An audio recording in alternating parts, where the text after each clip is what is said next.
नमस्ते दोस्तों, मेरा नाम कविता है। उम्र 25 साल।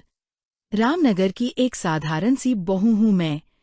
लेकिन लोग कहते हैं मेरी इस भरी पूरी गोलमटोल काया और इन तीखे नैननक्श में कुछ ऐसा जादू है जो सीधे दिल तक छू जाता है और सामने वाले के अंदर तक एक अनजानी सी सिहरन जगा देता है। मेरी शादी को अभी कुछ ही समय हुआ है, पर इस चढ़ती जवानी और भरे पूरे बदन की कसी हुई कशिश ने इस पुश्तैनी हवेली के शांत माहौल को हमेशा के लिए एक अजीब सी कशमकश में डाल दिया है। मेरा यह रसीला और मांसल शरीर, मेरी पतली कमर, और जब मेरा पल्लू कंधे से बार बार सरकता है तो देखने वाले की सांसें वहीं थम जाती हैं। रामनगर का मौसम यूं तो हमेशा सामान्य रहता था, पर पूस की एक ऐसी कपपाती बर्फीली रात और गहरा सन्नाटा आया जिसने हमारी हवेली के पिछले कमरे के भीतर सस्पेंस और एक अनजानी तड़प का ऐसा खेल शुरू किया जिसकी कल्पना किसी ने नहीं की थी। आज मैं आपको अपनी जिंदगी की वही सबसे गहरी, अनकही और रोंगटे खड़े कर देने वाली दास्तान सुनाने जा रही हूँ, जिसे सुनकर आप भी अपनी सांसें थामने पर मजबूर हो जाएंगे। मेरा बदन किसी ढली हुई मूरत जैसा है, जिसे इस गठीली जवानी ने और भी ज्यादा मांसल और निखरा हुआ बना दिया हो। 25 साल की इस उम्र में मेरा अंग पूरी तरह से भरा पूरा, गोलमटोल और कसी हुई काया वाला हो चुका है। मेरी कमर इतनी लचकदार है कि जब मैं काम करने के लिए थोड़ा सा भी आगे झुकती हूँ तो मेरी सूती साड़ी के नीचे की गहरी नाभि साफ अपनी मौजूदगी दर्ज कराती है। मेरे तीखे नैन नक्श और गोरा रंग जब रात के मध्यम दिए के उजाले में चमकते हैं तो देखने वाले का दिल पूरी तरह बेकाबू होने लगता है। उस बर्फीली रात की ठिठुरन के बावजूद मैंने एक गहरे सिंदूरी रंग की बेहद कसी हुई चोली पहन रखी थी, जो मेरी तनी हुई छाती और उभरे हुए अंगों को बड़ी मुश्किल से छुपा पा रही थी। कपपाती ठंड में भी भीतर की गर्माहट के मारे मेरे लंबे काले बाल पूरी तरह खुले थे और मेरी गोरी पीठ पर हवा के हल्के झोंकों के साथ बलखा रहे थे। वहीं दूसरी तरफ थे मेरे ममेरे जेठ रणधीर सिंह जी। वे सरकारी वन विभाग में रेंजर थे, जिनका पूरे इलाके में बड़ा नाम और कड़ा अनुशासन चलता था। जंगलों के कड़े माहौल में रहने के कारण उनका शरीर इस उम्र में भी किसी कसरती जवान जैसा लंबा, चौड़ा, गठीला और रोब से भरा हुआ था। उनका सीना इतना मजबूत था कि कोई भी उनके सामने नियम तोड़ने की हिम्मत न करे। उनके बदन से एक अजीब सी तीखी, मर्दाना खुशबू आती थी, जो जंगलों की सूखी लकड़ियों, कड़क देवदार के इत्र और वन विभाग की वर्दी के मिजाज का एक ऐसा मिश्रण थी जो किसी भी प्यासी रूह को बेचैन कर दे। उनकी आंखों में हमेशा एक गहरी, तीखी और खोजी नजर रहती थी, जो जब भी मुझ पर पड़ती मेरे पूरे जिस्म में एक अजीब सी आग सुलगा देती थी। उनका वह कड़क अंदाज और रेंजर का रौब इस सुनसान रात के सन्नाटे में और भी ज्यादा खतरनाक और आकर्षक लग रहा था। रामनगर गांव इस समय पूरी तरह से पूस की कपकपाती बर्फीली रात और घने सन्नाटे की आगोश में लिपटा हुआ था। रात के करीब 12 बज चुके थे और चारों तरफ एक रहस्यमयी खामोशी पसरी हुई थी। इसी बीच हमारी सासू माँ और घर के अन्य सभी सदस्य पड़ोस के गांव में आयोजित एक बड़े धार्मिक कीर्तन और जागरण के लिए गए हुए थे, जिसके कारण वे रात भर वहीं रुकने वाले थे। कड़कड़ाती ठंड के चलते पूरा इलाका सुनसान था। इस विशाल और पुरानी हवेली के भीतरी पहरे में सिर्फ मैं और हमेशा अपने कड़े नियमों पर चलने वाले मेरे ममेरे जेठ रणधीर सिंह जी अकेले थे। हवेली के ठीक पिछले हिस्से में बने पुराने कमरे में ठंड से बचने और हाथ पैर सेंकने के लिए अंगीठी सुलगाने की तैयारी चल रही थी। कमरे के एक कोने में रखे लोहे के पीपले से अंगीठी के लिए कोयला ढूंढने और निकालने के लिए मैं आगे की तरफ झुकी। पूरे कमरे में पूस की मध्यम धुंध और एक अजीब सी खामोशी पसरी हुई थी, जिसे सिर्फ सूखी हवा और मेरी ही सांसों की सरसराहट तोड़ रही थी। ऐसे माहौल में जब दो जिसमें एक सूने कमरे में इस ठंडी बर्फीली रात में अकेले हों तो सस्पेंस का बढ़ना लाजमी था। पूस की रात की बर्फीली हवा और भीतर की घबराहट से मेरा पूरा बदन पसीने की छोटी बूंदों के साथ सुलग रहा था। मैं कोयले के पीपले के पास आगे की तरफ झुककर उन काले टुकड़ों को सहेजने का पूरा प्रयास कर रही थी। तभी अचानक पीछे से एक भारी और रोबीली धमक सुनाई दी। मेरे जेठ रणधीर सिंह जी अपनी भारी ऊनी शॉल की ओट से निकलकर बिल्कुल शांत कदमों से ठीक मेरे पीछे आकर खड़े हो गए। उनका चौड़ा सीना रात के धुंधलके में और भी विशाल लग रहा था। छोटी बहू, पूस की इस बर्फीली रात में अकेले इस ठंडे पिछले कमरे में कोयला निकालना और ये कड़ा काम संभालना तुम्हारे इन कोमल हाथों के बस का नहीं।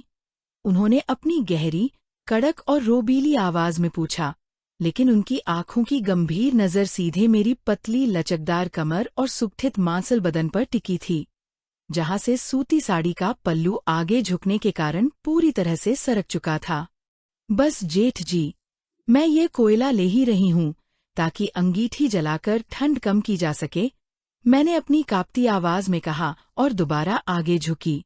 तभी अचानक ठंड की एक कप पी से मेरा हाथ फिसला और घबराहट के मारे मेरी सांसें भारी हो गईं। आह! मेरे मुंह से एक तीखी सिसकारी निकल गई। घबराहट और सिहरन के मारे मेरा पूरा बदन तड़प उठा। रणधीर सिंह जी ने बिना एक पल गवाए आगे बढ़कर मदद के बहाने अपनी भारी शॉल की ओट से निकलकर मुझे पीछे से थाम लिया। उनके हाथ की पकड़ इतनी तनी हुई, रौबदार और गठीली थी कि मैं चाहकर भी आगे नहीं बढ़ सकती थी। उनके इस अचानक छुअन से मेरे पूरे जिस्म में एक अनजानी बिजली दौड़ गई। उन्होंने मदद के बहाने मुझे अपनी तरफ खींचते हुए पीछे से कसकर अपना दूसरा हाथ मेरी पतली कमर के गिर्द लपेट दिया और मेरा भरा पूरा गोरा बदन उनकी कड़क काया की गर्मी और भारी शॉल के भीतर चिपक गया, जिससे मर्यादा की दहलीज कांपने लगी। कहा, ध्यान रहता है आपका? देखो, इस बर्फीली ठंड में भी आपका बदन कैसा पसीने से भीग कर सुलग रहा है, उन्होंने बेहद करीब आकर कहा। उनकी सांसों की गर्म तपिश सीधे मेरे चेहरे और गर्दन पर पड़ रही थी। उनके कसरती हाथ का वह खुरदरा एहसास मेरी नाजुक त्वचा पर इस कदर रगड़ खा रहा था कि मेरी आंखें मदहोश होने लगी। मेरा पल्लू पूरी तरह फर्श पर गिर चुका था और मेरी तनी हुई काया उनके चौड़े सीने की गर्मी से पिघल रही थी। मैं अंदर से पूरी तरह बेकाबू और बेचैन होने लगी थी, पर शर्म और लोकलाज के मारे कुछ बोल नहीं पा रही थी। जेठ जी, छोड़िए, ये कमरा बहुत पीछे और सुनसान है। आप इस रात का बढ़ता हुआ दबाव और मेरा ये रूप संभाल नहीं पाएंगे।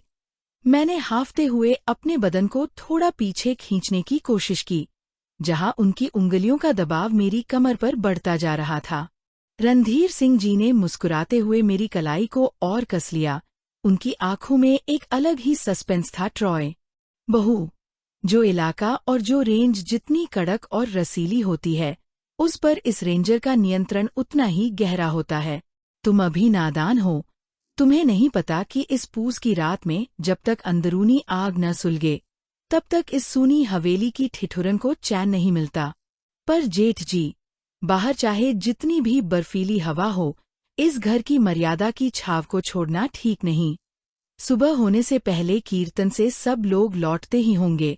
कोई देख लेगा तो अनर्थ हो जाएगा। मैंने अपनी भीगी पलकों को झुकाते हुए कहा, जबकि मेरा मांसल बदन उनके चौड़े सीने की गर्मी से सुलग रहा था। जब इस ठाकुर का फैसला और पहरा आखिरी हो बहू, तो इस कड़क मिजाज का जोर बढ़ना लाजमी है। इस सन्नाटे में जब तक सही जगह पर सही निशाना और जोर न लगाया जाए, तब तक ये तड़प शांत नहीं होती। बस आपको इस अनुशासन में पूरी तरह ढलना आना चाहिए। उन्होंने मेरी कमर को थोड़ा और अपनी तरफ खींचते हुए कहा, जिससे मेरी कसी हुई चोली उनके ठीक सामने आकर और भी तन गई। कमरे का वह मध्यम सन्नाटा और पूस की ठंडक अब हम दोनों की बढ़ती बेचैनी की गवाह बन रहे थे।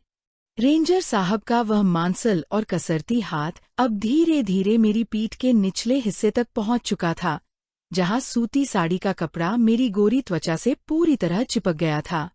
इस मदहोश रात के मौसम में भी मेरे बदन से पसीने की छोटी छोटी बूंदें मिलकर मेरी गहरी नाभि में जाकर समा रही थीं। मेरी गोरी और भरी पूरी काया इस समय डर और तड़प के एक अनोखे मिश्रण से सुलग रही थी। जब उन्होंने अपनी उंगलियों से मेरी भीगी हुई पीठ को धीरे से सहलाया, तो मेरे मुंह से एक दबी हुई आह निकल गई। मैं बुरी तरह कांपने लगी। उनका वह मर्दाना और रोबीला अंदाज मुझे अंदर तक झकझोर रहा था।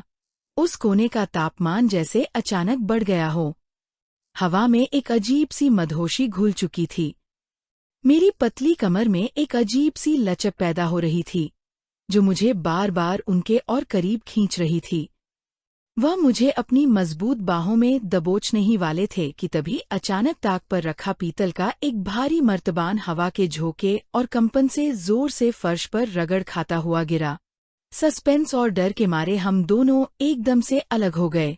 मैं हाफती हुई सीढ़ियों के दरवाजे से जा टिकी और वह अपनी शॉल को दुरुस्त करते हुए गहरी सांसें भरने लगे।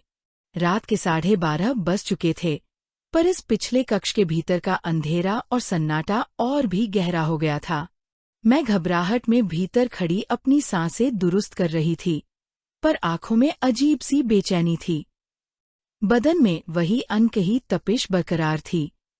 तभी अचानक मेरे जेठ रेंजर रणधीर सिंह जी ने आगे बढ़कर उस भारी कमरे के मुख्य सागवान के किवाड़ को अंदर से बंद कर दिया और लोहे की भारी कुंडी चढ़ा दी। सस्पेंस अपने चरम पर था। कमरे में केवल रोशनदान से आ रही कोहरे की एक पतली, धुंधली लकीर थी। वह धीरे धीरे मेरी तरफ बढ़े। मेरा दिल इतनी जोर से धड़क रहा था जैसे छाती को चीरकर बाहर आ जाएगा। कविता बहू, इस बंद कमरे का रहस्य बहुत गहरा है। मैं अब और खुद को इस प्यास और इस कड़े अनुशासन के पीछे रोक नहीं सकता, उन्होंने भारी और कड़क आवाज में कहा और सीधे मेरे करीब आकर मुझे पुरानी लकड़ी की संदूक के सहारे सटा दिया।